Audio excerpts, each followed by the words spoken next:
Mateo 24, un capítulo controversial, muy malentendido, es el que vamos a analizar en esta hora, Mateo 24, esperando que el Señor, ¿cierto?, abra nuestro entendimiento y podamos dejar toda idea preconcebida y venir ante su palabra con un corazón contrito y humillado, con mucho temor. Solamente vamos a usar unas referencias de un autor que no es bíblico, digámoslo así, pero es confiable, que es un príncipe judío que fue testigo de la guerra, la primera guerra judeo-romana, como es Flavio Josefo.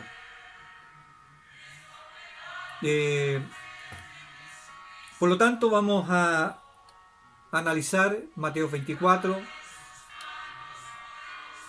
Le rogamos al Señor que nos abra el entendimiento y que usted también pueda recibir, ¿cierto?, esta palabra, y el Espíritu Santo pueda abrir su corazón, su mente, su corazón, para que usted pueda entender y comprender su palabra.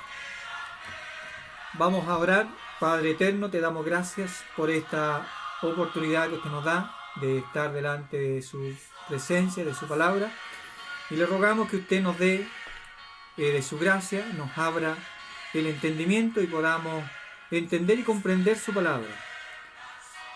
Sin duda que usted nos ha dado esta palabra para que nosotros pudiéramos conocer cuál es su plan, su voluntad, y podamos, nuestra fe pueda seguir creciendo y fundamentarse en la roca que es Cristo.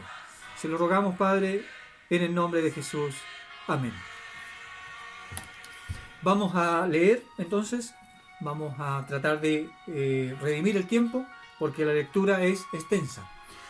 Mateo 24 dice así: cuando Jesús salió del templo y se acercaron sus discípulos para mostrarles los edificios del templo.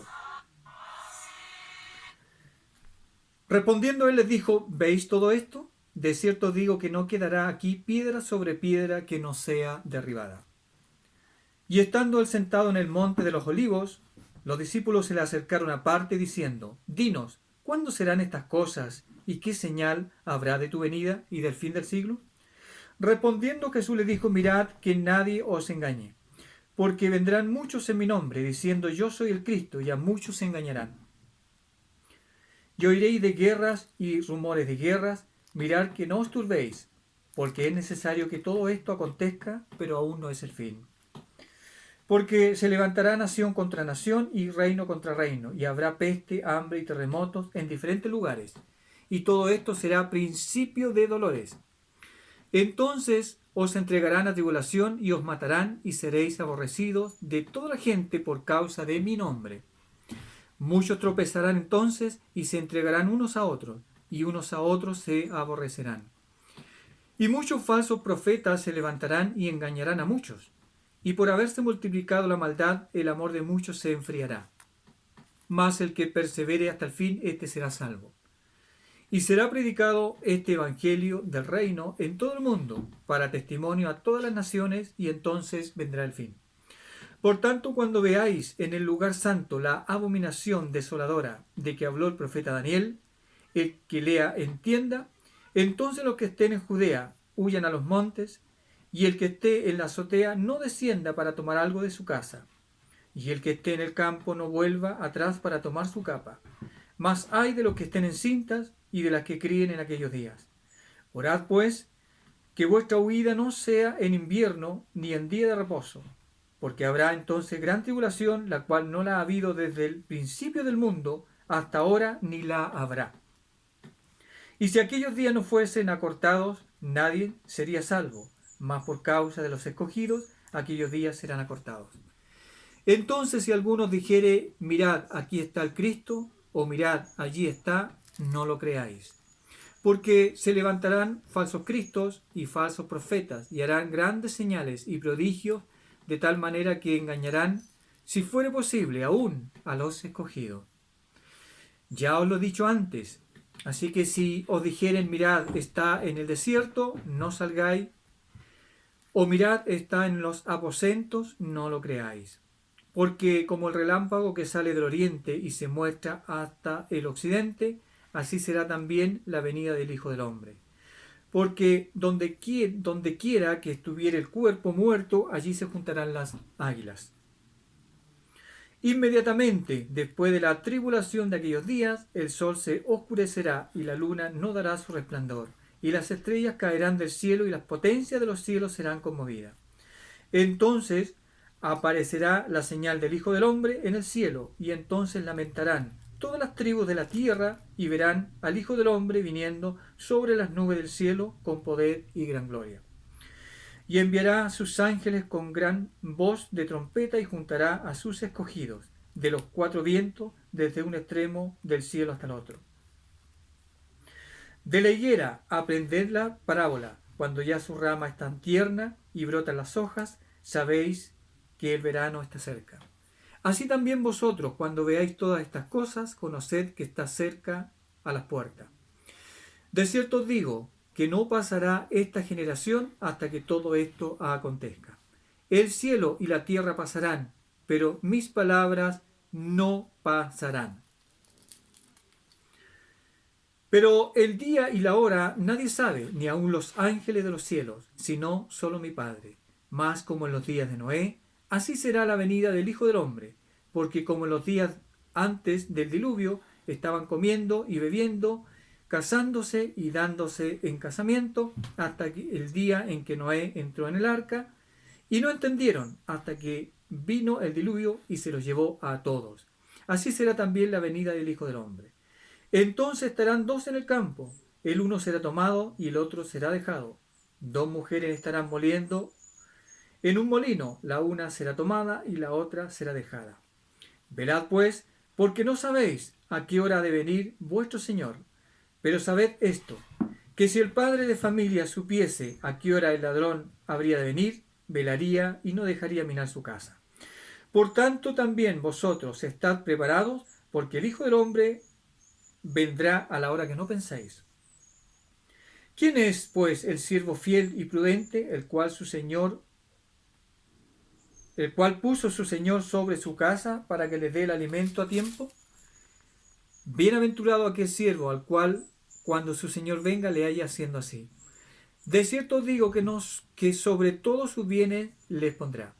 Pero si aquel siervo malo dijere en su corazón, mi señor tarda en venir, y comenzar a golpear a sus consiervos, aún a comer y a beber con los borrachos, vendrá el señor de aquel siervo en el día que éste no espera y a la hora que no sabe, y lo castigará duramente y pondrá su parte con los hipócritas, y allí será el lloro y el crujir de dientes.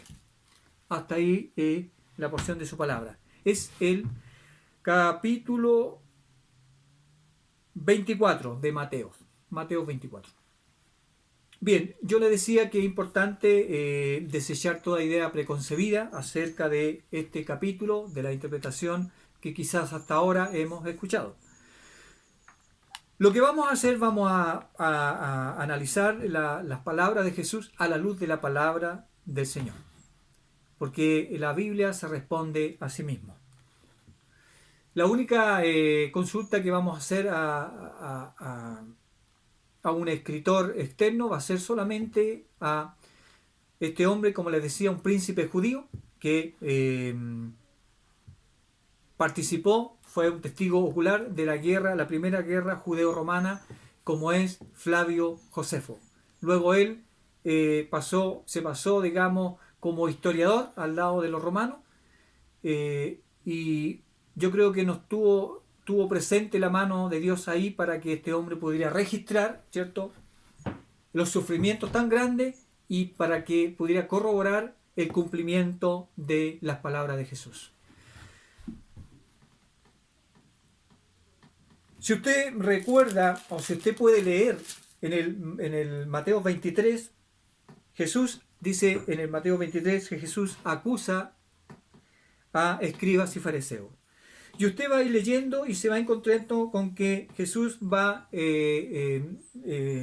endureciendo, digamos así, el trato con los fariseos, con los escribas, hasta llegar un momento dado que ya empieza a insultarlos, ¿cierto? Empieza a tratarlos duro, ¿cierto? Por ser ellos los religiosos de su tiempo,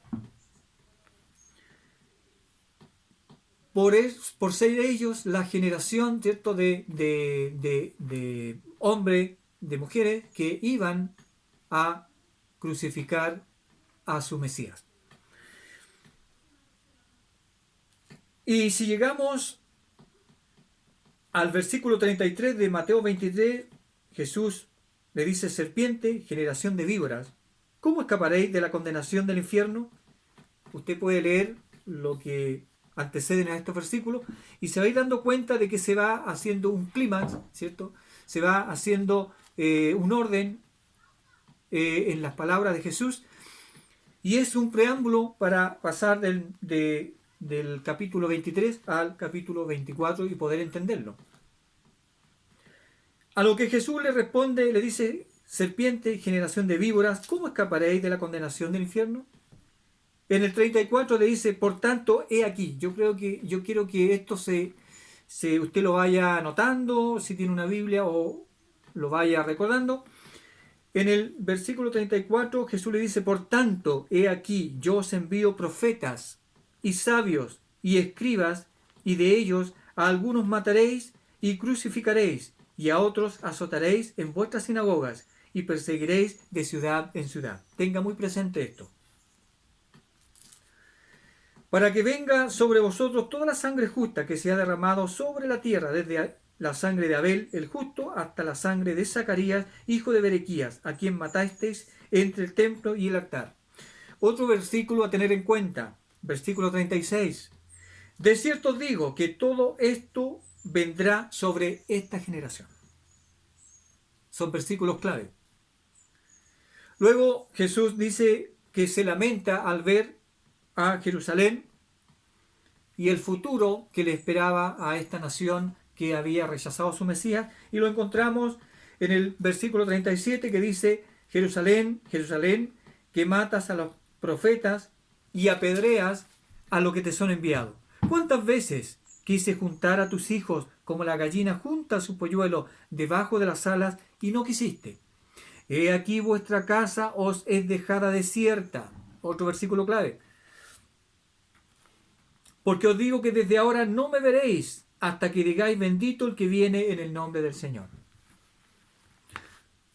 En ese contexto, ¿cierto?, dice que Jesús iba saliendo del templo cuando sus discípulos llamaron la atención a Jesús hacia el templo físico. Hay que entender que este templo era el segundo templo que había restaurado y arreglado Herodes el Grande para congraciarse con los judíos. Por lo tanto, si era hermoso, no llegaba a ser tan hermoso como el primer templo al cual fue construido por Salomón, pero era muy hermoso. El templo era el orgullo, ¿cierto?, de los judíos.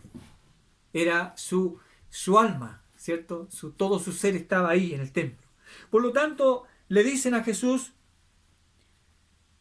y le muestran, en otro evangelio dice: mira, maestro, mira qué piedras, qué construcciones. Acá dice que los discípulos se le acercaron a Jesús, ¿cierto?, y le mostraron el templo. Seguramente le dijeron: mira, maestro, mira, Jesús, este es nuestro orgullo de nuestra nación, el templo. Mira las construcciones, mira la plata, el oro, mira las piedras preciosas que lo componen. Y otro versículo clave para tener en cuenta, el versículo 2 de Mateo 24. Respondiendo, Jesús le dice: ¿veis todo esto? O sea, ¿veis el templo? ¿Veis lo que ustedes me están mostrando, que es el orgullo del pueblo judío? ¿Veis todo esto? De cierto os digo que no quedará aquí piedra sobre piedra que no queda. Que dice textualmente: ¿Veis todo esto? De cierto os digo que no quedará aquí piedra sobre piedra que no sea derribada. Y esto sale en el Evangelio de Marcos, ¿cierto? Que el capítulo 13, versículo 1-2, y en el Evangelio de Lucas, del versículo 21, del capítulo 21 de Lucas, versículos 5-6. Para la sorpresa, ¿cierto?, de sus discípulos que le preguntaron, ¿cierto?, y le señalaron al templo como el orgullo mismo de la nación judía, Jesús le dice que ese templo va a ser destruido. ¿Se da cuenta usted? ¿Cuál sería la reacción de los discípulos? ¿Cómo habrán quedado ellos de impactados cuando Jesús les dijo, todo este templo, esto que ven ustedes acá, estas construcciones, el mármol, el oro, la plata y todo esto va a ser destruido? Sin duda que los discípulos quedaron un poco impactados, quedaron con su mente y su corazón dando vueltas, ¿cierto? Y dice que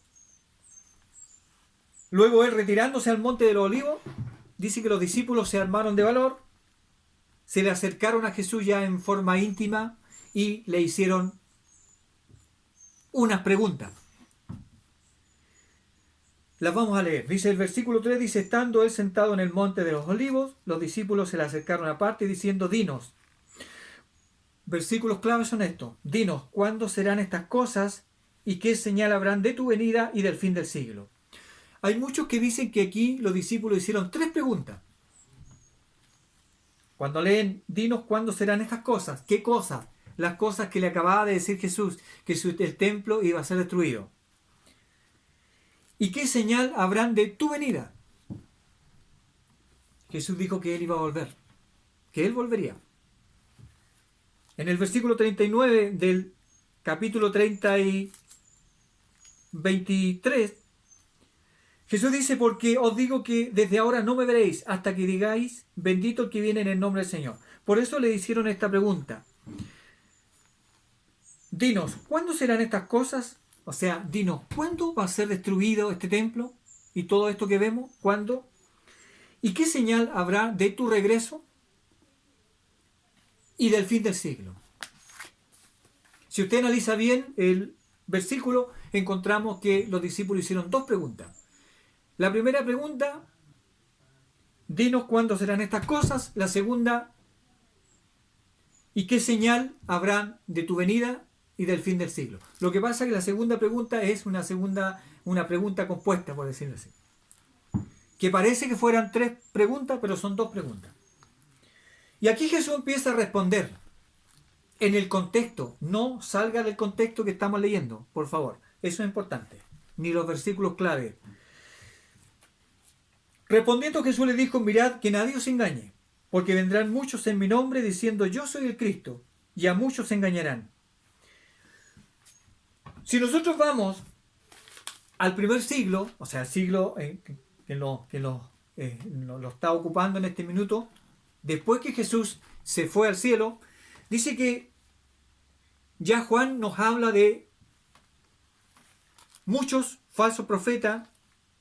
Si usted va ahí a la primera carta de Juan, ¿cierto? Juan capítulo 2, versículo 18, dice, hijitos, ya es el último tiempo, y según vosotros oísteis que el anticristo viene, así ahora han surgido muchos anticristos. Por esto conocemos que es el último tiempo. Versículos clave. La misma carta, el capítulo 4, del versículo 3 al 2 dice, y todo espíritu que no confiesa que Jesucristo ha venido en carne, no es de Dios. Y este es el espíritu del anticristo, el cual vosotros habéis oído, que viene y que ahora ya está en el mundo. Si usted va a Hechos de los Apóstoles, vamos a ir rapidito para que podamos. Hechos de los Apóstoles, capítulo 8, versículo 9 al 10, dice, pero había un hombre llamado Simón que antes ejercía la magia en aquella ciudad y había engañado a la gente de Samaria haciéndose pasar por algún grande. A este oían atentamente todo, desde el más pequeño hasta el más grande, diciendo, este es el gran poder de Dios.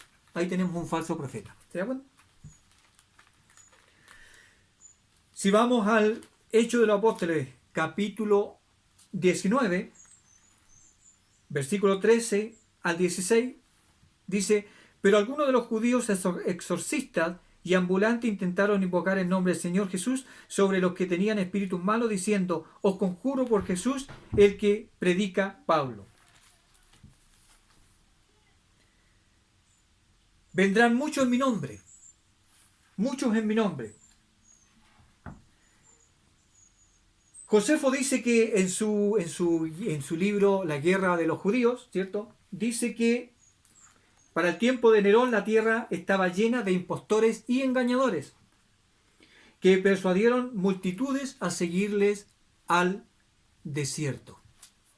Hubieron hombres que se hacían pasar por el Mesías, y como la nación estaba hambrienta, ¿cierto?, del Mesías, digámoslo así, y rechazaron a su Mesías, porque ellos dijeron: él no es nuestro Mesías. Por lo tanto, estaban esperando un Mesías libertador, entonces estaban abiertos a creer en cualquier Mesías. Y dice que hubo un hombre que llevó una cantidad de judíos al desierto, ¿cierto?, engañándolos, pensando y diciéndole que él iba a hacer una señal, pero dice que murieron todos, porque mataron a este falso profeta y dispersaron y mataron a sus seguidores. Desde el tiempo que Jesús se fue, salieron, como atestigua Juan, muchos falsos profetas. Muchos creen que la característica de este tiempo es el tiempo que nos convoca aquí, y no es así, porque ya en el primer siglo hubieron muchos falsos profetas, y eso lo atestigua este hombre, este historiador, que dice que en el tiempo de Nerón, ¿cierto?, que en el primer siglo, ya la tierra estaba llena de falsos Cristos, falsos Mesías. La segunda cosa que dice Jesús ahí en el versículo 6, dice: y oiréis de guerra y rumores de guerra. Mirad que no os turbéis, porque es necesario que todo esto acontezca, pero aún no es el fin. En el tiempo de Jesús, el Imperio Romano estaba, digamos, en su apogeo, pero el Imperio Romano estaba envuelto en montones, en una cantidad enorme de guerras, tanto subyugando otros pueblos, sofocando rebeliones. Y en el tiempo que los convoca aquí, se estaba gestando una guerra de proporciones, valga la redundancia, bíblica, que es la primera guerra judeo-romana, que empezó el año 68, con algunos exaltados, ¿cierto?, algunos fanáticos religiosos que llevaron a la nación a una guerra contra un imperio poderoso, engañado, ¿cierto?, y malentendiendo, ¿cierto?, las palabras de que un libertador, el Mesías libertador, iba a ser aquel que libertara a su nación del yugo de los romanos. Por lo tanto, las guerras no son características solamente de este tiempo. La guerra y los rumores de guerra han sido característicos desde que Dios hizo el mundo, que Dios puso al hombre en la tierra. De ese tiempo, de que el hombre desobedeció, las guerras, los rumores de guerra han sido la constante de la humanidad. Aquí Jesús está hablando y no pierda nunca de vista que Jesús está hablándole y le está respondiendo a sus discípulos a la pregunta que ellos hicieron: ¿cuándo serán estas cosas? Ahí está la pregunta. Jesús está respondiendo. Porque se levantará nación contra nación, reino contra reino, y habrá peste, hambre y terremotos en diferentes lugares. También mucha gente dice: no, si este es el tiempo que habla aquí, aquí hay hambre, hay terremotos. En el primer siglo, hubieron hambre, terremotos en diferentes lugares. Tenemos a Tácito, un escritor, que dice que en este periodo estuvo lleno de calamidades, batallas horribles, sediciones atroces y violencia. Y también hubo un profeta dice en Jerusalén, que estos salen Hechos de los Apóstoles, lo podemos ver ahí, Hechos de los Apóstoles, capítulo 11, versículo 28, dice: y levantándose uno de ellos, llamado Ágabo, daba a entender por el Espíritu que vendría una gran hambre en toda la tierra habitada, la cual sucedió en el tiempo de Claudio. Tenemos hambre.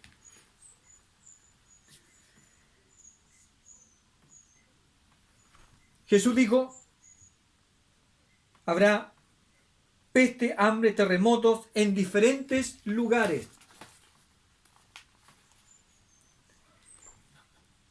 Ahí en Romanos 15, versículo 16, vamos muy rápidamente. Romanos 15, 25 dice: mas ahora voy a Jerusalén para ministrar a los santos, porque Macedonia y Acaya tuvieron a bien hacer una ofrenda para los pobres que hay entre los santos que están en Jerusalén. Jerusalén se había empobrecido con las hambres, la guerra, los terremotos. Dice Tácito, con referencia a terremotos, que en Roma durante el tiempo de Claudio, otro en Apamea, otro que destruyó la Odisea durante el tiempo de Nerón, y otro en Campania y Anales. Eusebio registró que un terremoto destruyó la Odisea, Hierápolis y Colosas. ¿Se da cuenta? En los terremotos, en las hambres, las pestes, no es característica de este tiempo, sino que ya en ese tiempo habían todo este tipo de señales que Jesús le había anunciado de antemano. Ahí en Crónicas, vamos a Crónicas, ¿cierto? Tenemos a Crónica por aquí. Vamos. Primera en Crónicas, capítulo 1,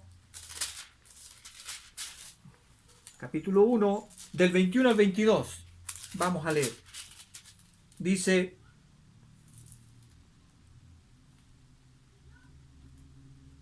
Primera de Crónicas.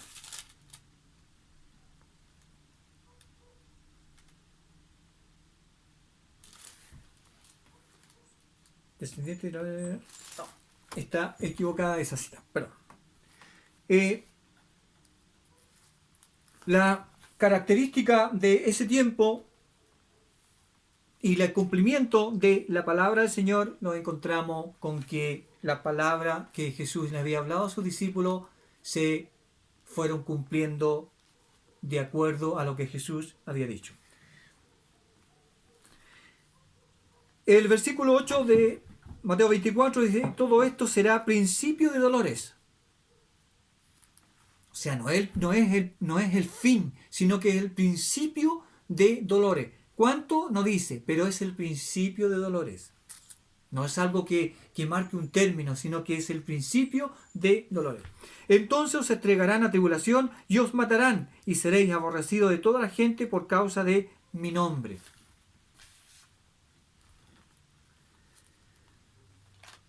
La característica de que le esperaba a los seguidores de Cristo era, ¿qué es lo que era? La persecución. La persecución. Usted mismo puede ver cómo ya en el primer siglo, ya ha pasado un poco de tiempo después de la llegada del Espíritu Santo, cómo ya los santos eran perseguidos. Y ahí tenemos el ejemplo de Saulo, cómo perseguía a los santos, ¿cierto?, a la iglesia. Ahí tenemos un ejemplo claro. Jesús dijo: os entregarán a tribulación y os matarán y seréis aborrecidos por toda la gente por causa de mi nombre. Y esto nos lleva al versículo 34 de Mateo 23, donde habíamos leído ya: por lo tanto, aquí yo os envío profeta y sabio y escriba, y de ellos a unos mataréis y crucificaréis, a otros azotaréis en vuestras sinagogas y perseguiréis de ciudad en ciudad. Esos son versículos clave que usted tiene que tenerlos en la mente para ir desarrollando, ¿cierto?, y entendiendo el contexto de las palabras de Jesús. El versículo 10 dice, muchos tropezarán entonces y se entregarán unos a otros y unos a otros se aborrecerán. El Evangelio produce división. Mucha gente, muchos que se convertían, ¿cierto?, a Cristo, eran despreciados, eran aborrecidos por sus propios familiares. Incluso en la persecución eran entregados por sus propios familiares. ¿Se da cuenta? No es algo de este tiempo, es algo que es característico del primer siglo. Porque acuérdense que Jesús estaba respondiendo la pregunta que le hicieron sus discípulos. Y Él está avisando y le está diciendo las cosas que van a suceder. El versículo 11 dice, muchos falsos profetas se levantarán y engañarán a muchos. Ya vimos que en el tiempo, en el primer siglo, ya luego de la ida, ¿cierto?, de Jesús a los cielos, ya se levantaron falsos profetas, falsos mesías. Y dice, engañarán a muchos. Muchos han sido engañados, muchos fueron engañados porque ellos decían ser el Mesías. Muchos engañaron y llevaron personas al desierto, engañaban personas diciéndole que ellos, como el mago, este mago que engañaba, tenía todo un pueblo engañado diciendo que él era alguien importante o que él hablaba de parte de Dios. El versículo 12 dice, por haberse multiplicado la maldad, el amor de muchos se enfriará. Muchos fueron los que retrocedieron después que vieron la persecución en la cual sufrió, ¿cierto?, la iglesia, el cuerpo de Cristo, los cristianos, y echaron pie atrás. El amor de muchos se enfrió. ¿De aquellos? ¿De cuáles? De aquellos que no habían creído de corazón, sino que solamente tenían su esperanza puesta en el aquí y el ahora. Cuando estas personas sufren las primeras persecuciones, son las primeras que dicen, no, hasta aquí no me llego yo, esto no era lo que yo pensaba, y abandonan, apostatan de la fe. Muchos, al multiplicarse, al ver la persecución, dice que se enfriaron y se volvieron atrás. Ahora Jesús en el versículo 13 dice, más el que persevere hasta el fin, ese será salvo. Es una característica del verdadero cristiano perseverar hasta el fin. ¿Hasta el fin de qué? Hasta el fin de su vida o hasta el fin de los tiempos. Eso de acuerdo al tiempo que estemos viviendo. El versículo 14 dice, y será predicado este evangelio del reino en todo el mundo para testimonio a todas las naciones y entonces vendrá el fin. Hoy dice, hay muchos que dicen que hoy estamos cerca del fin porque el evangelio se ha predicado a todo el mundo. No, si el evangelio todavía no se predica a todo el mundo. Pablo podría decir, vamos a ver, ahí en Colosenses, vamos a ir a Colosenses, ¿cierto?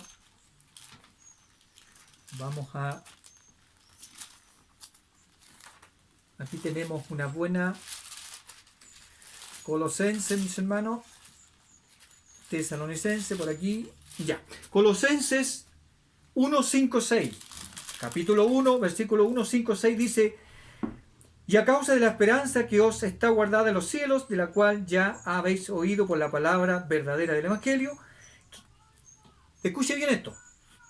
A causa de la esperanza que os está guardada en los cielos, de la cual ya habéis oído por la palabra verdadera del Evangelio que ha llegado hasta vosotros, así como a todo el mundo, y lleva fruto y crece también en vosotros, desde el día en que oísteis y conocisteis la gracia de Dios en verdad.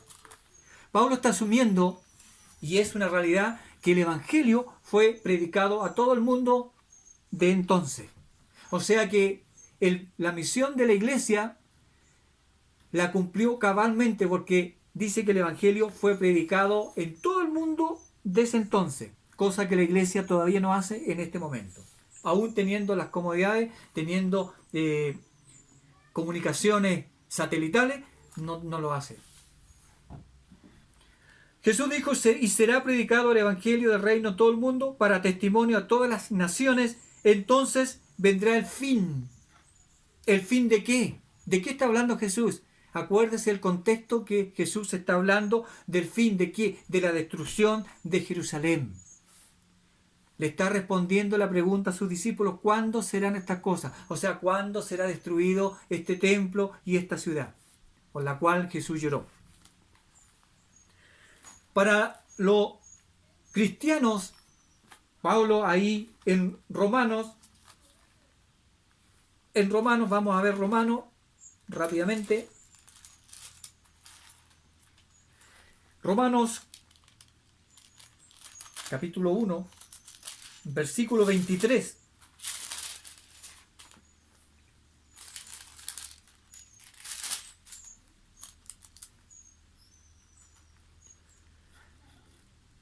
Romanos capítulo 1, versículo 23 dice: y cambiaron la gloria del Dios incorruptible en semejanza de imagen de hombre corruptible, de ave, de cuadrúpedo y de reptiles. Aquí estamos viendo a una persona, ¿cierto?, que no quisieron reconocer, no quisieron aceptar, ¿cierto?, el Evangelio de Jesucristo. El Evangelio de Jesucristo fue predicado en todo el mundo entonces. Y Jesús dijo bien claro que cuando este Evangelio fuera predicado en todo el mundo, refiriéndose, ¿cierto?, al contexto del que estamos hablando, entonces vendrá el fin. ¿El fin de qué? El fin de las palabras de Jesús. El fin de lo que había dicho Jesús ahí en cuando llora sobre Jerusalén, cuando dice: he aquí vuestra casa os es dejada desierta, porque os digo, desde ahora no me veréis hasta que digáis: bendito el que viene en el nombre del Señor.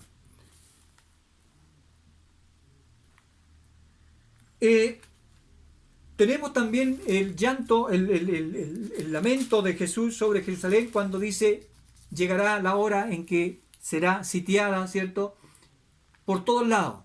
Cuando vean ustedes que Jerusalén es sitiada por todos lados, entonces entender que su fin y su destrucción ya ha llegado. Luego en el versículo 15 dice: por tanto, sigue en el contexto, hermano, no salgamos del contexto. Dice: por tanto, cuando veáis el lugar santo, la abominación desoladora del que habló el profeta Daniel, el que lea entienda. O sea, el contexto de las palabras de Jesús están también encerradas en el contexto de la profecía de Daniel de las 70 semanas, que se conoce las 70 semanas que el ángel le reveló a Daniel para su pueblo. En ese contexto está hablando Jesús. Por eso dice: cuando veas en el lugar santo, la abominación desoladora. ¿A qué se refiere? En esto se refiere a la destrucción, ¿cierto?, a algo que es profano, ¿cierto? Acuérdense que Jerusalén era llamada la ciudad santa. El que lea entienda. Si usted lee, por ejemplo, las 70 semanas de Daniel, va a encontrar que Dios le dio un plazo y dijo: 70 semanas están destinadas sobre tu pueblo. Y sale una característica ahí. Y le da una señal, y desde la salida para edificar, ¿cierto?, Israel, edificar el templo y la ciudad, de ahí empiezan a correr las 70 semanas, que como bien ha sido interpretado día por año, serían 490 años. Y si usted suma a el año 457 antes de Cristo, y le suma y le resta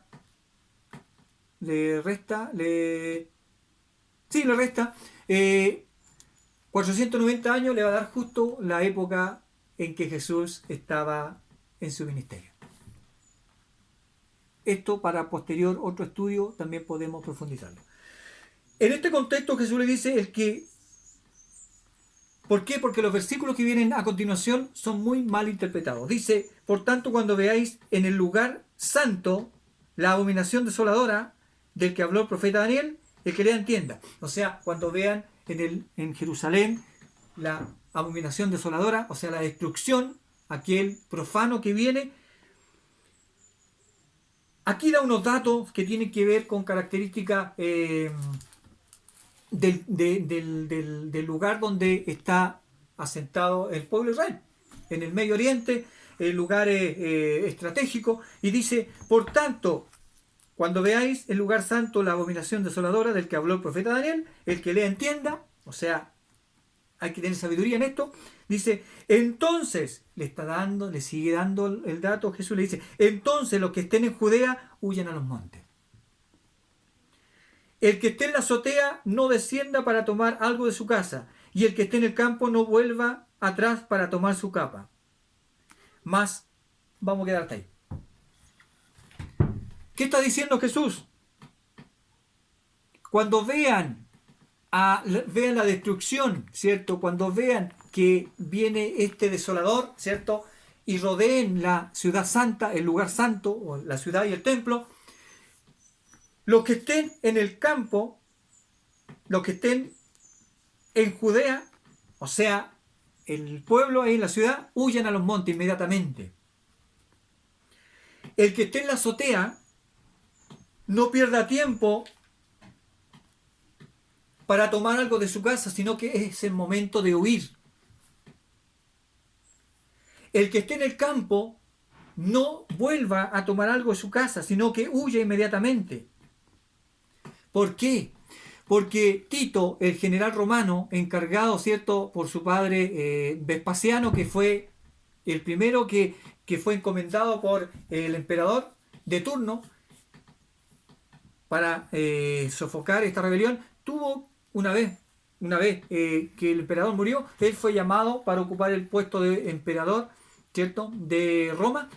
Dejó a su hijo Tito a cargo de la rebelión, de la guerra contra los judíos. Tito, un hombre muy inteligente, vio que la ciudad estaba bien fortificada, tenía buenas murallas, ¿cierto? Tenía 3 murallas que la protegían. Pero Tito era un hombre experimentado en la guerra, entonces él esperó que Jerusalén se llenara. Porque tocó la casualidad, no la casualidad, sino que Dios lo permitió, que se celebraba la fiesta de la Pascua, y en la fiesta de la Pascua Jerusalén se llenaba de gente, se llenaba de peregrinos, se llenaba de judíos que venían de otras ciudades a la fiesta de la Pascua, o del Pesaj, como le llaman. Por lo tanto, Tito rodeó la ciudad, pero dejó abierto el lugar principal, digamos. Entonces la gente, no ignorante de estas palabras de Jesús, dice que llenó la ciudad. Y una vez que la ciudad se llenó, dice que sí, Tito la sitió completamente. O sea, la cercó. Y no dejó salir a nadie, ni de entrar a nadie en la ciudad. Y esto provoca que se agoten los víveres, que se agote el agua, que la gente entre en pánico.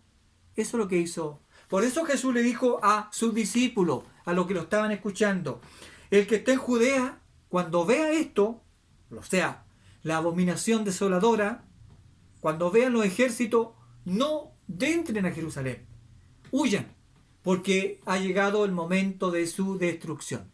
Huyan, porque si una vez que entran, no van a poder salir.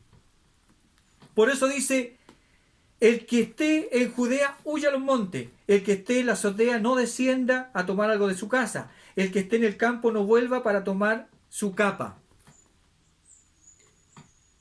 Ningún cristiano pereció en la destrucción, en el asedio y la destrucción de Jerusalén, porque ellos se acordaron de las palabras que Jesús le había dicho, y toda la iglesia dice que huyó a una ciudad llamada Pella. Ahí Dios guardó a su iglesia. ¿Se da cuenta? Las palabras de Jesús, ¿cómo se cumplen? Siguen dando datos. Jesús dice, mas hay de las que estén encinta y de las que críen en aquellos días.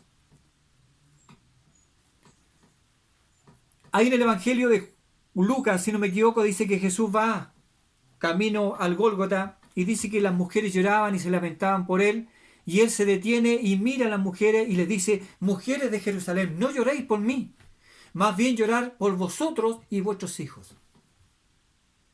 ¿Se da cuenta? ¿Por qué?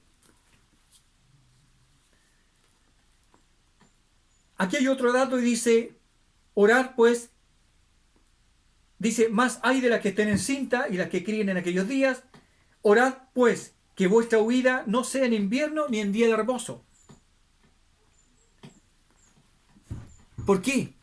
Porque el día de reposo los judíos tenían un límite para caminar, para no violar el día de reposo. ¿Se da cuenta? ¿A quién le está hablando Jesús? A los judíos. Estos versículos están muy mal interpretados porque estas palabras las transportan al fin de los tiempos los cristianos, los evangélicos. Por eso hay una mala interpretación, hay mucho malentendido. Por eso yo le dije al principio que usted dejara toda idea preconcebida y nos vayamos a lo que la palabra de Dios dice. ¿A quién le está diciendo? ¿Quiénes son los que guardan el día de reposo? ¿Quién? ¿Nosotros? No, el pueblo judío, el pueblo de Israel.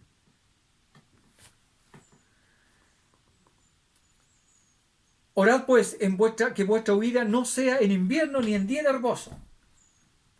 Hay muchos que ven en esto de unos que huyen, ¿cierto? Que descienda al monte, que huya.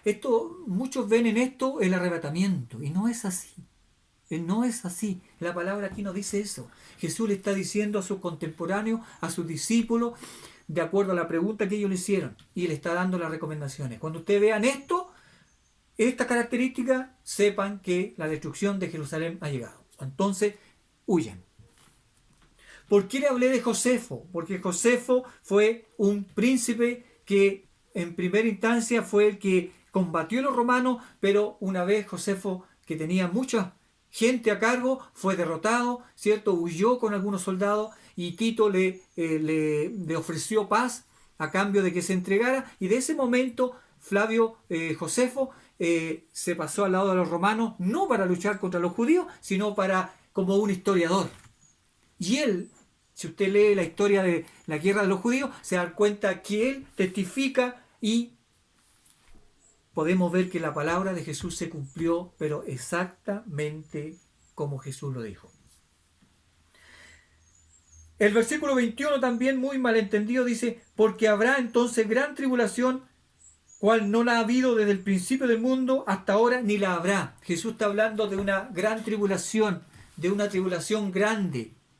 También la tribulación, los evangélicos la transportan al último tiempo. No, Jesús lo está diciendo ahí. ¿Por qué? Porque según Josefo dice que ningún pueblo ha sufrido tanto como este pueblo judío. Y si usted lee los escritos de Josefo, se va a dar cuenta de que las palabras de Jesús se cumplieron, pero en forma exacta.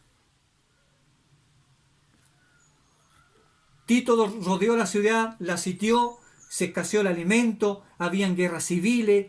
Yo creo que, según Josefo, dice que los mismos judíos, los celotes, los revolucionarios, mataron más judíos que los mismos romanos. Las guerras civiles hicieron que alguien, sin pensarlo, incendiara los víveres que habían, empeorando más la situación en la ciudad. El hambre, las pestes, la muerte eran algo cotidiano. Los muertos estaban en las calles, los muertos hedían por la ciudad, tal cual lo dijo Jesús. Los muertos eran lanzados por los muros.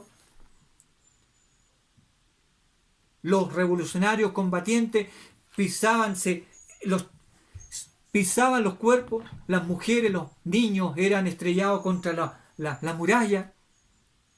Hubo por ahí una madre que cocinó a su propio hijo. Y esto nos trae a las palabras de Jesús cuando le dijo, mujeres de Jerusalén, no lloréis por mí, más bien llorad por vosotras mismas, por vuestros hijos. La tribulación de la cual Jesús habla dice que no la hubo desde el principio del mundo, ¿cierto? Hasta ahora, ni la habrá. Yo no sé por qué nuestros hermanos toman este versículo y lo transportan al final de los tiempos. Cuando Jesús le está diciendo, mira, no ha habido una tribulación desde que el mundo se creó hasta ahora, hasta este momento, ni la habrá. O sea que la tribulación Jesús la está poniendo en ese momento, en ese contexto. Si aquellos días no fueran acortados, nadie sería salvo. Por causa de los escogidos, aquellos días serían acortados. Otro malentendido. Mucha gente dice, no, pero que los tiempos, el día es más corto, que la semana no se hace nada, que los meses pasan, los años llegan. Oiga, ¿sabe por qué los tiempos nosotros lo sentimos que el tiempo relativo? El tiempo relativo de acuerdo a las circunstancias, pero el tiempo cronológico es el mismo. Jesús aquí dice, si aquellos días, o sea, aquellos días, ¿cuáles días? Los días de destrucción, de tribulación para Israel, no fueran acortados, o sea, no hubiera un límite de tiempo, nadie se salvaría. ¿Qué está diciendo Jesús? Que ese tiempo fue breve. Fue una tribulación grande, pero fue breve, por amor a los escogidos. ¿Se da cuenta? En el versículo 23 dice, entonces si alguno dijere, mirad, aquí está el Cristo, o mirad, allí está, no lo creáis. Vuelve Jesús a decir, porque se levantarán falsos cristos y falsos profetas, y harán grandes señales y prodigios, de tal manera que engañarán, si fuera posible, aún a los escogidos. Ya os lo he dicho antes, así que si os dijeren, mirad, está en el desierto, algo característico de esa parte del mundo, al desierto, no salgáis. O mirad, está en los aposentos, no lo creáis. ¿Se da cuenta? Jesús vuelve a insistir, se levantarán muchos falsos profetas, falsos escritos, y a muchos engañarán. Incluso tratarán de engañar a los escogidos. Pero ahí vemos que la mano de Dios estaba sobre aquellos cristianos que habían, ¿cierto?, sido salvados, que habían creído en Jesucristo, que habían sido escogidos, y dice que ninguno de ellos pereció, sino que todos se acordaron de las palabras que Jesús había dicho. Huyan, no entren a la ciudad, porque la ciudad está condenada a la destrucción. Si usted puede leer las 70 semanas de Daniel, que está muy ligado a Mateo 24 y también a Apocalipsis, usted se da cuenta que las palabras de Jesús se cumplieron al pie de la letra. Dice el versículo 27 del Mateo 24, porque como el relámpago que sale del oriente y se muestra al occidente, así será la venida del Hijo del Hombre. Porque donde quiera que estuviera el cuerpo muerto, allí se juntarán las águilas.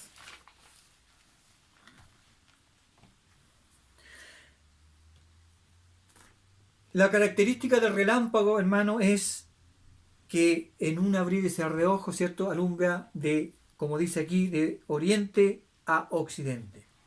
Curiosamente,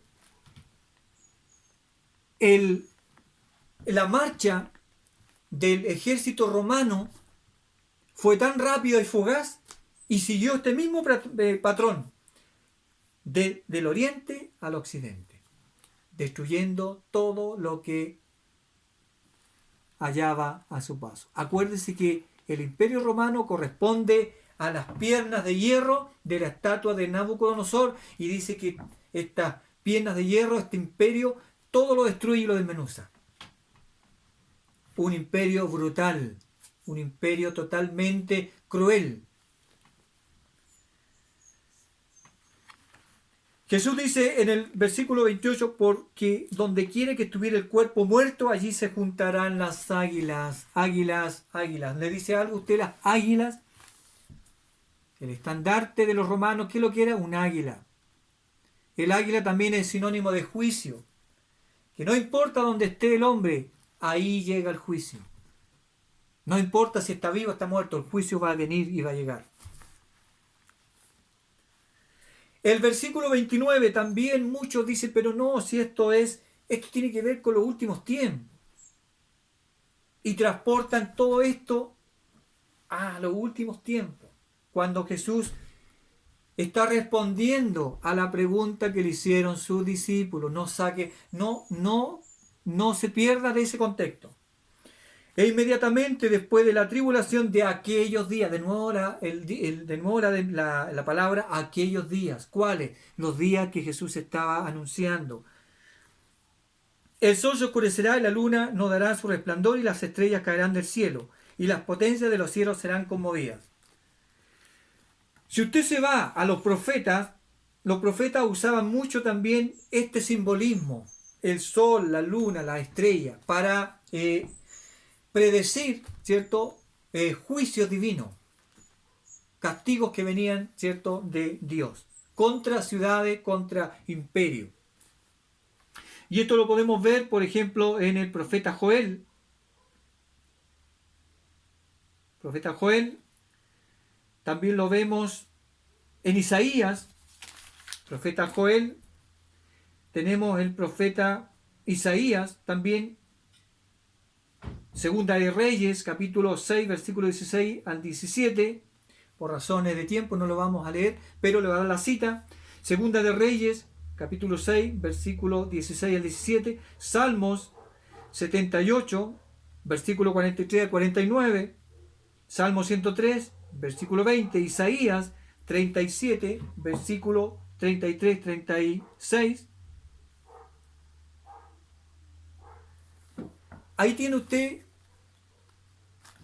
el simbolismo que aquí nos está hablando. Dice inmediatamente después de la tribulación, aquí de aquellos días el sol se oscurecerá y la luna no dará su resplandor y las estrellas caerán del cielo y las potencias de los cielos serán conmovidas. Entonces el versículo 30, aparecerá la señal del Hijo del Hombre en el cielo. Ojo, no es que aparezca el Hijo del Hombre, dice aparecerá la señal del Hijo del Hombre. Entonces lamentarán todas las tribus, otra palabra clave. Se lo voy a leer de nuevo, el versículo 30 de Mateo 24. Entonces aparecerá, lo voy a leer 29, dice, inmediatamente después de la tribulación, que estaba hablando Jesús, de aquellos días, aquellos días que Jesús dijo, si aquellos días no fueran acortados, nadie sería salvo, aquellos días, el sol se oscurecerá y la luna no dará su resplandor, y las estrellas caerán del cielo, y las potencias de los cielos serán conmovidas. Entonces aparecerá la señal del Hijo del Hombre en el cielo, y entonces lamentarán todas las tribus de la tierra, y verán al Hijo del Hombre viniendo sobre la nube del cielo y con poder y grandor. Las tribus de la tierra, no los pueblos, las naciones, las tribus. ¿A qué se está refiriendo? Al pueblo de Israel, al pueblo judío, aquel pueblo que rechazó a su Mesías. Si no me equivoco, ahí en Mateo, en Lucas, dice que cuando Pilato le dio a elegir al pueblo entre Barrabás y Jesús, dice que ellos eligieron a Barrabás y dijeron a Jesús, crucifícalo, su sangre, asimismo dijeron, su sangre sea sobre nosotros y nuestros hijos. ¿Se da cuenta? Jamás imprecación alguna se cumplió tan al pie de la letra como en esta ocasión.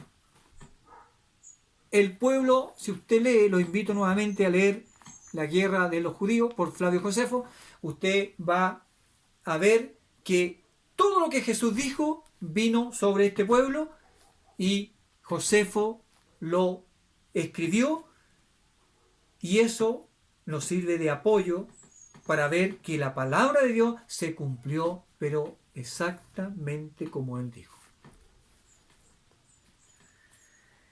El versículo 31 dice, y enviará a sus ángeles con gran voz de trompeta y juntará a sus escogidos de los cuatro vientos desde un extremo del cielo al otro.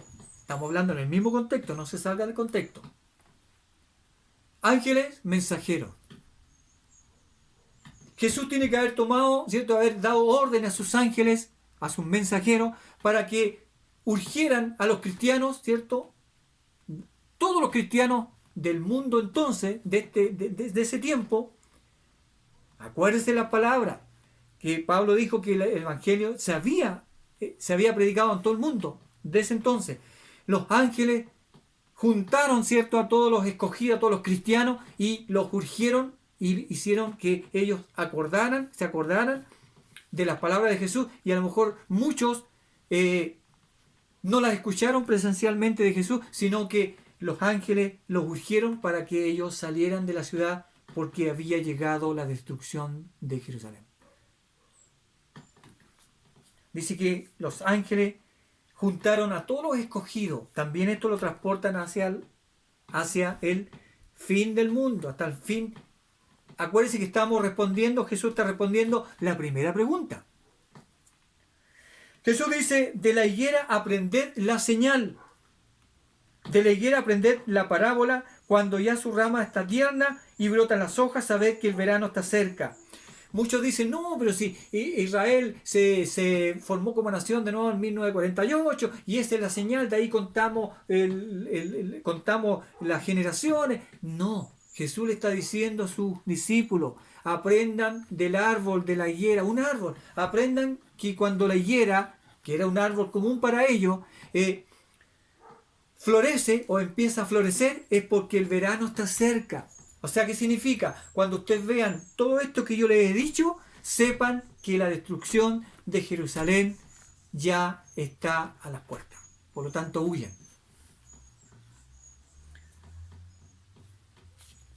Por eso Jesús en el versículo 33 dice, así también vosotros cuando veáis todas estas cosas, conoced que está cerca a las puertas. ¿Quién? La destrucción, el juicio de Dios sobre este pueblo.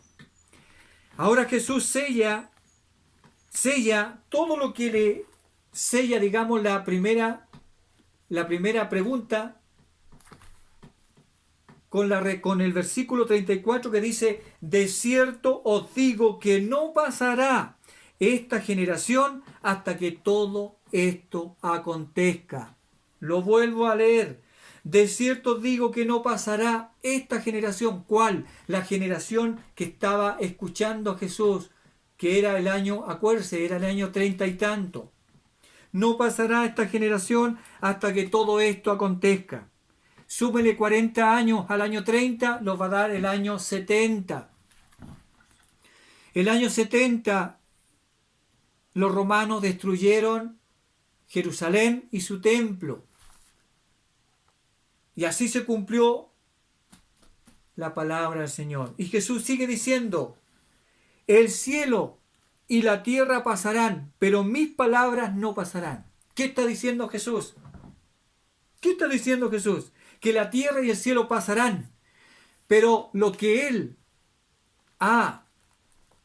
les ha dicho a sus discípulos, toda esta profecía, dice que se va a cumplir.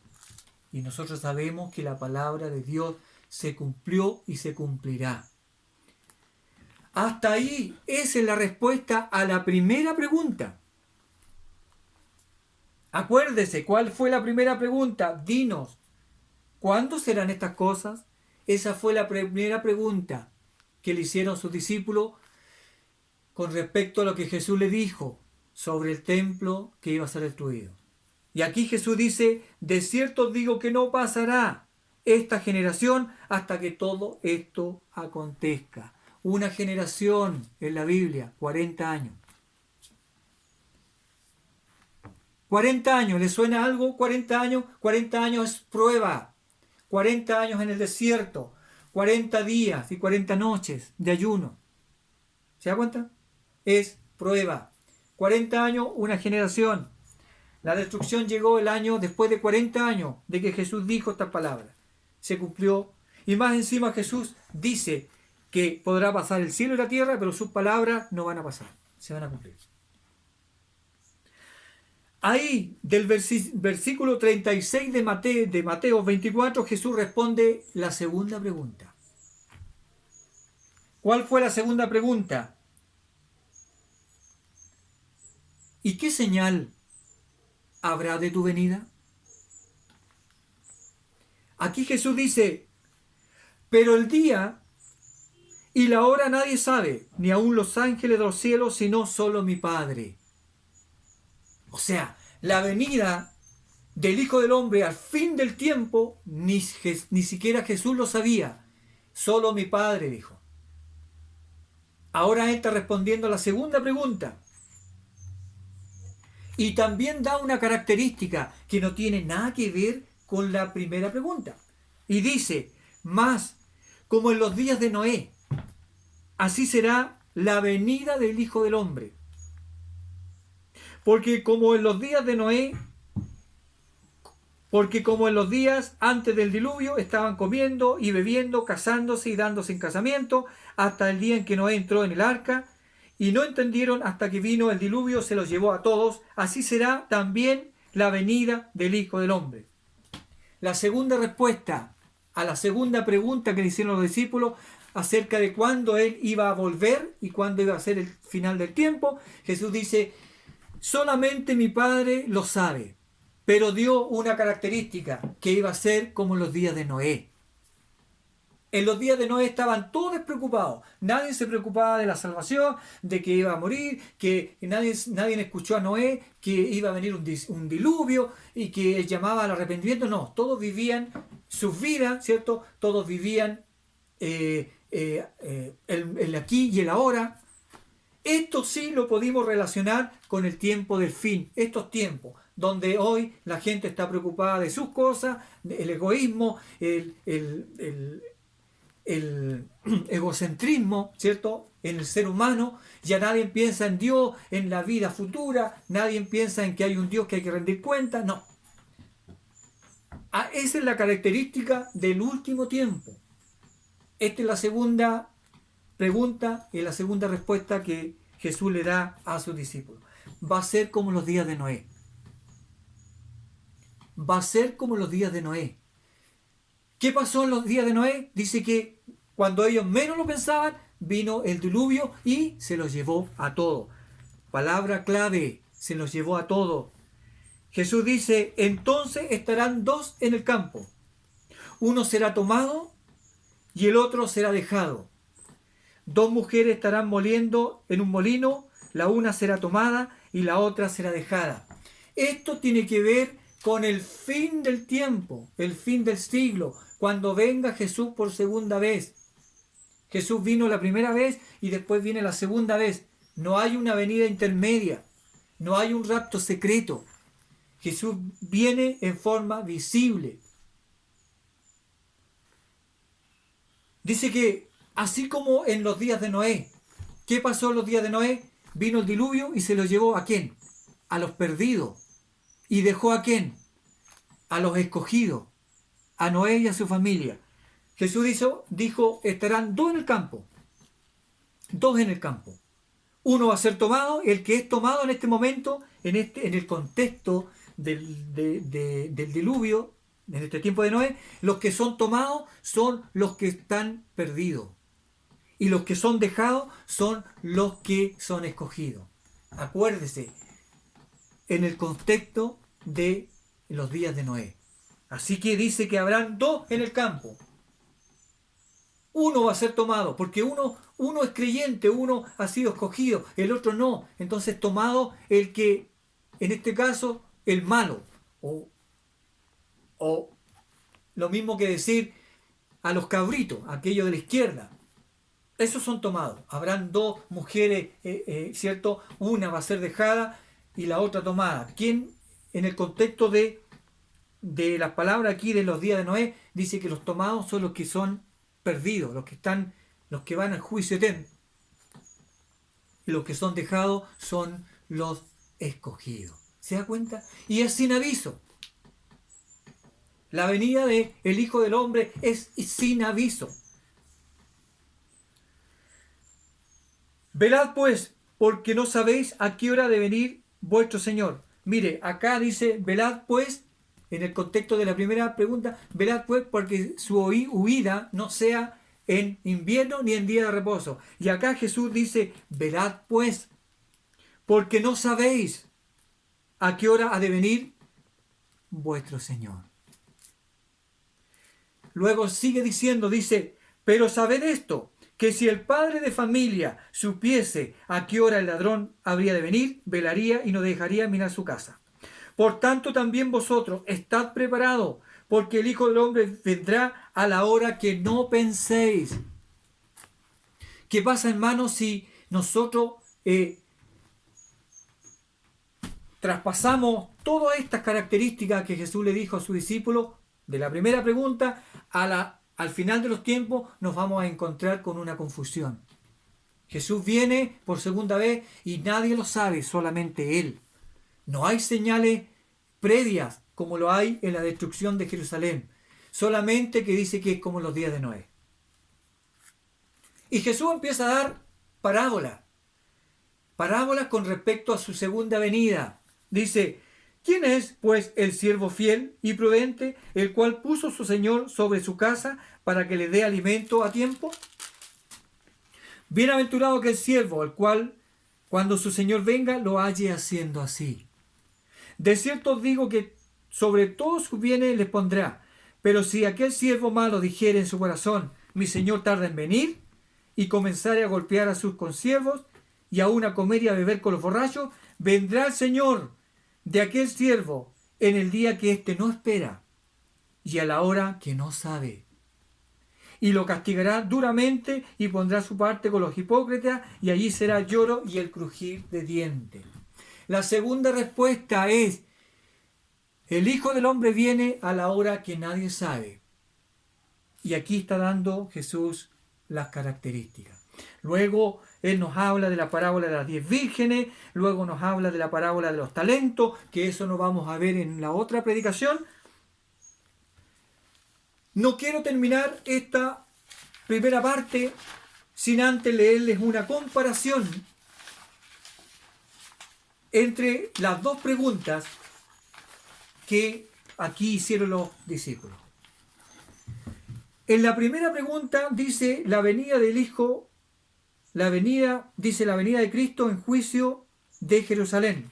Mateo 24, del 4 al 34.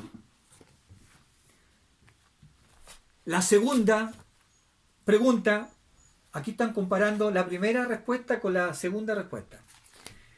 La venida de Cristo en juicio del mundo, Mateo 24, 36. Pero el día y la hora nadie sabe. En Mateo 24, 4, 34, Jesús está dando señales claras. Pero en Mateo 24, 36, 51, nadie sabe, solamente el Padre. Se puede huir a los montes. Jesús le dijo, el que esté, es cierto, en el campo, huya. El que esté en la azotea, huya. El que esté en la casa, huya. En la segunda pregunta, en la segunda respuesta, nadie puede huir del juicio de Dios. Cuando venga Él por segunda vez, no hay huida a ninguna parte. Porque dice que todos verán al Hijo del Hombre venir en las nubes del cielo. Todo ojo le verá, dice. Segundo, es un juicio local sobre Jerusalén. Claro, este juicio era la primera pregunta, la primera respuesta es sobre Jerusalén. El segundo, Mateo 25, que luego lo vamos a ver, 32, es un juicio a todas las naciones. La segunda venida de Cristo. En Mateo 24, 16, 18 dice, requiere prisa para escapar. O sea, Jesús lo urgió que cuando vieran la abominación desoladora, o sea, el ejército invasor, huyeran inmediatamente. En cambio, en la segunda respuesta Jesús dice, como ahí en Corintio, nadie puede escapar. Si usted va a Corintio, Primera de Corintios 15, 2, dice,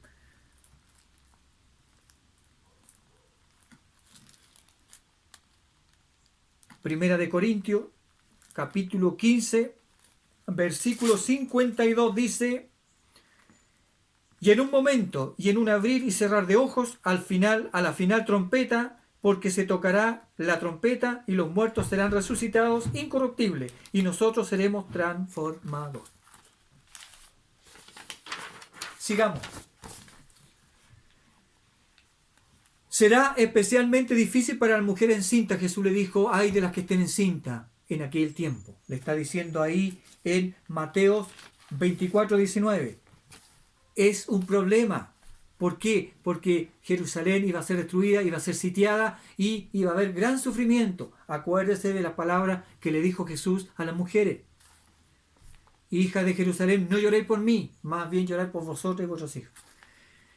La condición en la segunda respuesta de la segunda pregunta es irrelevante si usted está embarazada, si no está embarazada, no, es irrelevante, porque el juicio de Dios al final de los tiempos es para todos, no hay escape.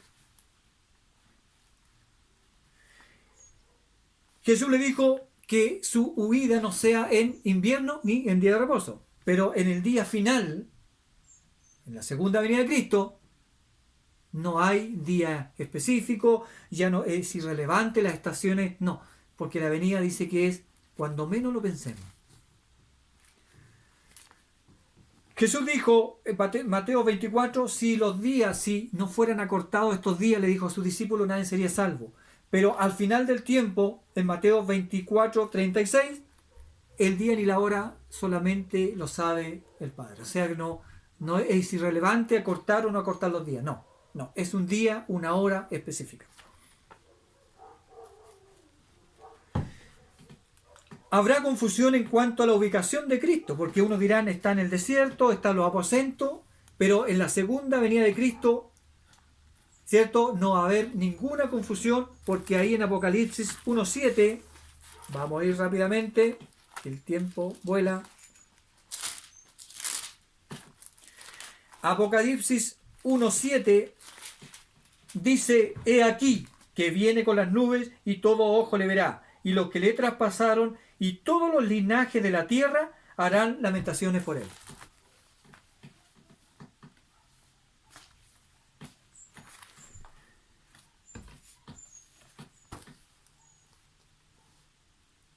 Dice, será precedida por tribulación. Jesús habló de una tribulación, el cual nunca hubo desde el principio del mundo hasta ahora, ni la habrá. O sea, que significa que no haber este tipo de tribulación. En cambio, la segunda respuesta, en Mateo 37-39, dice que lo único evento que Jesús dio a conocer es que iba a ser una vida normal. O sea, ¿qué es una vida normal? Se estaban dando en casamiento, estaban en fiesta, estaban sembrando como los días de Noé, ¿cierto? Estaban bebiendo, estaban totalmente desprevenidos. En Mateo 24-32 dice, será precedida por señales. Acuérdense, señales en el cielo, en la tierra, ¿cierto? En cambio, la segunda venida de Cristo dice que no será precedida por señales. Mateo 24-36-39. El día y la hora nadie sabe, más como los días de Noé. No entendieron, dice, hasta que vino el diluvio y se los llevó a todos. O sea, no hay señales cósmicas, sino que será cuanto menos lo pensemos, porque eso dice su palabra. En Mateo 24 dice que el Señor no conoce el tiempo. Mateo 24:6 dice, y oiréis de guerra y rumores de guerra, mirad que no os turbéis, porque es necesario que todo esto acontezca, pero aún no es el fin. Él no conocía el tiempo, digamos, exacto. En cambio, en la segunda venida dice que el Señor no conoce el tiempo en su calidad humana. Dice que pero el día y la hora nadie sabe, ni aun los ángeles del cielo, sino solamente mi Padre. Algunos escaparán a este juicio. Mateo 24, 16, 22. ¿Quiénes? Los que huyan los que estén en el campo, en la azotea, en la casa. Huyan. En la segunda venida de Cristo dice que nadie escapará de este juicio, porque es un juicio general, global. Corintios, capítulo 5, versículo 10.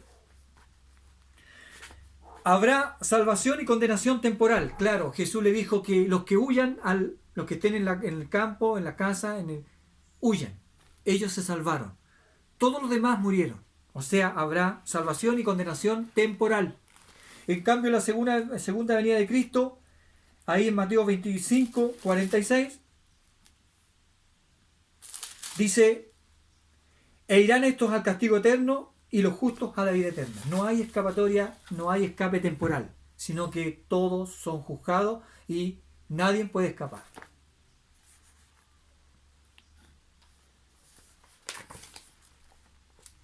Vendrá la abominación desoladora. Mateo 24:15 se está refiriendo al ejército invasor, a los romanos, al príncipe que destruirá la ciudad, como se refiere Daniel. En cambio, en la segunda respuesta, en la venida de Cristo, dice que habrá destrucción total. Segunda de Pedro, capítulo 3, versículo 10. Y por último dice, se verá la señal de la venida. Versículo clave dice, se verá la señal. Mateo 24, 30. Entonces aparecerá la señal del Hijo del Hombre. En cambio, en la segunda venida de Cristo dice que Cristo viene personalmente. Hechos 1:11. Esto se lo voy a leer. Hechos 1:11. La señal del Hijo del Hombre no es lo mismo que la venida del Hijo del Hombre. Hechos 1:11 dice, los cuales también le dijeron, varones Galileos, ¿por qué estáis mirando al cielo? Este mismo Jesús que ha sido tomado de vosotros al cielo, así vendrá como le habéis visto ir al cielo. Y con este versículo, mis hermanos, quiero terminar, porque la segunda parte, que es el capítulo 25 de Mateo, tenemos que abordarlo obligatoriamente porque es parte de la segunda respuesta que Jesús le dio a sus discípulos, de la segunda pregunta que le hicieron los discípulos, y tiene que ver con el tiempo en que nosotros estamos viviendo y nos va a tocar vivir, ¿cierto?, para cuando Cristo venga, y venga en forma visible. Hay muchas falsas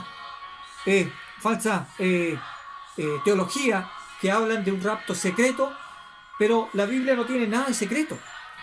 Cristo viene en las nubes y todo ojo le verá. Jesús nunca deja algo en secreto, sino que Él le explicó a sus discípulos cuándo iban a suceder estas cosas, o sea, la destrucción de Jerusalén y también la venida a fin del mundo, el siglo, la venida personal de Él. Lo único que tiene comparación es que así como se cumplió la destrucción de Jerusalén cuando Jesús vino en juicio, ¿cierto?, a la ciudad, va a venir también la destrucción del mundo cuando Él venga personalmente. Que el Señor les bendiga y esté atento para la segunda parte de esta predicación. Que el Señor les bendiga. Gracias, amado Dios, te damos por esta tu palabra, te rogamos que usted abra nuestro entendimiento y que su paz, su gracia sea sobre cada uno de nosotros. Señor, ábrenos tu palabra y háblanos a través de tu palabra, y que tu Espíritu Santo sea que nos guíe a toda verdad. Se lo rogamos en el nombre de Jesús. Amén.